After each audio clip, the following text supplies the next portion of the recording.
दोस्तों, supreme court ने सोमवार यानी 11 मई को चुनाव विवाद से जुड़े एक मामले की सुनवाई करते हुए भारतीय जनता पार्टी के उम्मीदवार को न सिर्फ झटका दिया बल्कि तल्ख टिप्पणी भी की कि हम आपको इस तरह के लोकतंत्र को हाईजैक नहीं करने दे सकते। उसके साथ ही शीर्ष अदालत ने कांग्रेस पार्टी के नेता को राहत देते हुए उसकी विधायकी बहाल रखने का आदेश भी दिया। यह मामला दोस्तों कर्नाटक की श्रृंगेरी विधानसभा सीट पर हुए चुनाव से जुड़ा हुआ है। सुप्रीम कोर्ट ने कांग्रेस नेता टीडी राजगौड़ा को अंतरिम राहत देते हुए निर्देश दिए कि वह अभी के लिए कर्नाटक की श्रृंगेरी सीट से विधायक यानी एमएलए बने रहेंगे, भले ही हाल ही में वोटों की दोबारा गिनती होने पर भारतीय जनता पार्टी यानी भाजपा उम्मीदवार टीएन जीवराज को विजेता घोषित किया गया हो। सुनवाई के दौरान जस्टिस संजय कुमार और जस्टिस के विनोद चंद्रन की पीठ ने भाजपा उम्मीदवार के खिलाफ कुछ तल्ख टिप्पणियां भी की। पीठ ने टिप्पणी करते हुए कहा कि हम आपको इस तरह लोकतंत्र को हाईजैक नहीं करने दे सकते। इसके बाद बेंच ने एक अंतरिम आदेश जारी करते हुए दोनों पक्षों को स्टेटस को यानी वोटों को दोबारा गिनती से पहले की स्थिति बनाए रखने का निर्देश दिया। इसका मतलब है कि राजगौड़ा श्रृंगेरी के विधायक बने रहेंगे यानी कांग्रेस पार्टी के। क्या है मामला, चलिए विस्तार से समझते हैं। बार एंड बेंच की रिपोर्ट के मुताबिक यह मामला 2023 के कर्नाटक विधानसभा चुनाव से जुड़ा हुआ है।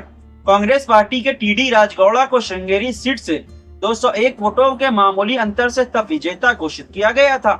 बाद में भाजपा उम्मीदवार टीएन जीवराज ने कर्नाटक हाई कोर्ट में एक चुनाव याचिका दायर कर इस नतीजे को चुनौती दी। पिछले महीने 6 अप्रैल को हाई कोर्ट ने पोस्टल बैलेट वोटों को दोबारा गिनती का आदेश दिया, जिसमें 279 खारिज किए गए पोस्टल बैलेट वोटों को दोबारा सत्यापन भी शामिल हुआ था। इसके बाद 3 मई 2026 को रिटर्निंग ऑफिसर ने औपचारिक रूप से संशोधित नतीजे घोषित किए। इसमें बताया गया कि राजगौड़ा को वोटों में 255 की कमी आई और जीवराज को श्रृंगेरी सीट से विजेता उम्मीदवार घोषित किया गया। इसके बाद राजगौड़ा ने वकील तुषार गिरी के माध्यम से सुप्रीम कोर्ट में एक याचिका दायर कर इस पूरे घटनाक्रम को चुनौती दी। इसी याचिका पर सुनवाई करते हुए कोर्ट ने सोमवार को आदेश दिया कि राजगौड़ा अभी के लिए श्रृंगेरी सीट का प्रतिनिधित्व करने वाले विधायक यानी एमएलए बने रहेंगे और इस स्थिति को बहाल करने के लिए कदम उठाने का निर्देश भी दिया।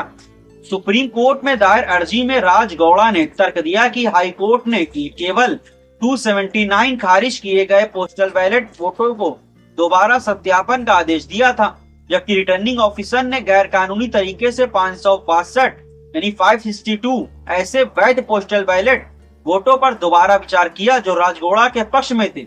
उन्होंने हाई कोर्ट के फैसले की ही चुनौती दी, यह सवाल उठाते हुए कि दोबारा गिनती की क्या जरूरत थी, जबकि कोर्ट ने भ्रष्टाचार के उन आरोपों के बारे में उनके पक्ष में फैसला दिया था जो जीवराज ने उन पर लगाए थे।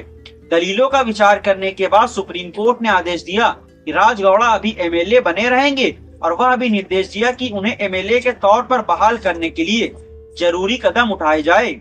इस बीच जीवराज पर पोस्टल बैलेट पेपर से छेड़छाड़ करने का एक आपराधिक मामला चल रहा है। यह शिकायत कांग्रेस के चुनाव एजेंट सुधीर कुमार मुरौली ने बीजेपी नेता डिप्टी कमिश्नर के.एन. रमेश, पूर्व रिटर्निंग ऑफिसर वेद मूर्ति और अन्य लोगों के खिलाफ दर्ज कराई थी।